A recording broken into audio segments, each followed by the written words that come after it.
இந்த ஆலய வரலாற்றை பார்ப்பதற்கு முன் புதிதாக வரும் நபர்கள் சப்ஸ்கிரைப் செய்து அருகில் உள்ள பெல் பட்டனை அழுத்தவும். அப்பொழுதுதான் நான் தினந்தோறும் பதிவிடும் ஆலயங்களின் வீடியோக்கள் உங்களுக்கு நோட்டிஃபிகேஷனாக வரும். பிடித்திருந்தால் லைக் பண்ணவும் மற்றும் ஷேர் செய்யவும். வாருங்கள் இந்த ஆலயத்தின் மகிமையை பார்க்கலாம். தெய்வங்களை உணரும் ஆன்மீக பயணத்தில் நாம் இன்று தரிசிக்க போகும் ஆலயம் சிக்கல் சிங்காரவேலன் திருக்கோவில். இந்த ஆலயம் தமிழ்நாட்டில் நாகப்பட்டினம் அருகே உள்ள சிக்கல் கிராமத்தில் அமைந்துள்ளது. இது நாகப்பட்டினத்திலிருந்து மேற்கே 5 கிலோமீட்டர் தொலைவிலும், திருவாரூரிலிருந்து நாகப்பட்டினம் செல்லும் வழியில் கிழக்கே 18 கிலோமீட்டர் தொலைவிலும் அமைந்துள்ளது. தமிழ்நாட்டில் சிவன் மற்றும் விஷ்ணு தெய்வங்கள் ஒரே இடத்தில் அமைந்துள்ள அரிய கோவில்களில் இதுவும் ஒன்றாகும். இங்கிருக்கும் சிவனுக்கு சிக்கல் நவநீதேஸ்வரர் என்ற திருநாமம் உள்ளது. இங்கு நின்ற கோலத்தில் அருளும் அம்மனின் திருநாமம் வேல் நெடுங்கண்ணி. இந்த திருத்தலத்தின் தலவிருட்சம் மல்லிகை சிங்காரவேலவர் உற்சவமூர்த்தி வடிவில் தனது துணைவியரான வள்ளி தெய்வானையுடன் இங்கு அருள்பாலிக்கிறார். புராணங்களின்படி இந்த இடம் ஒரு காலத்தில் மல்லிகை காடாக இருந்தது.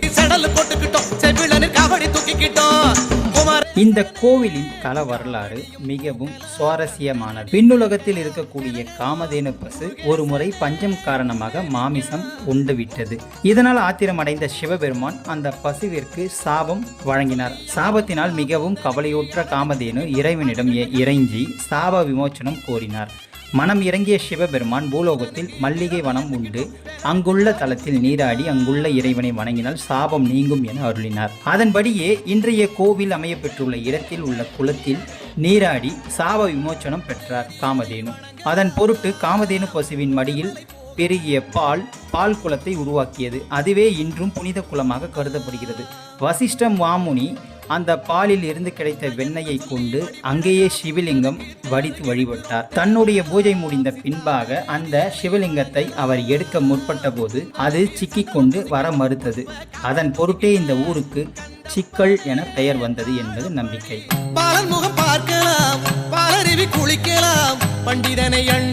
ஐப்பசி மாதத்தில் கந்தசஷ்டி விழா இந்த தலத்தில் மிக சிறப்பாக கொண்டாடப்படுகிறது.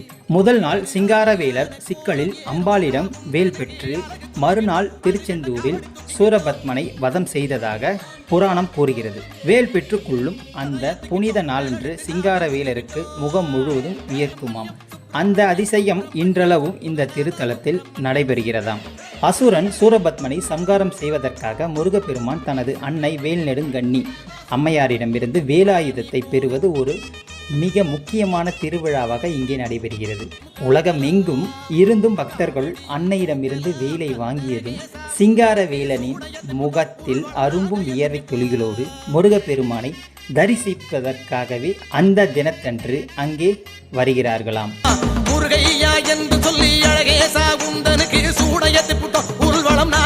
ஐப்பசி மாதத்தில் முருகப்பெருமானுக்கு 10 நாள் திருவிழா கொண்டாடப்படுகிறது. தேரோட்டு முடிந்த 5ஆம் நாள் முருகப்பெருமான் அம்மனிடம் பெற்ற வேலாயுதத்துடன் தனது சன்னதிக்கு திரும்புகிறார். சில மணி நேரங்களுக்கு பிறகு முருகப்பெருமானின் சிலை மீது வியர்வை துளிகள் காணப்படுகின்றன. சிக்கலில் வேல் பெற்று திருச்செந்தூரில் சூரசம்காரம் என்பது உள்ளூர் பழமொழி.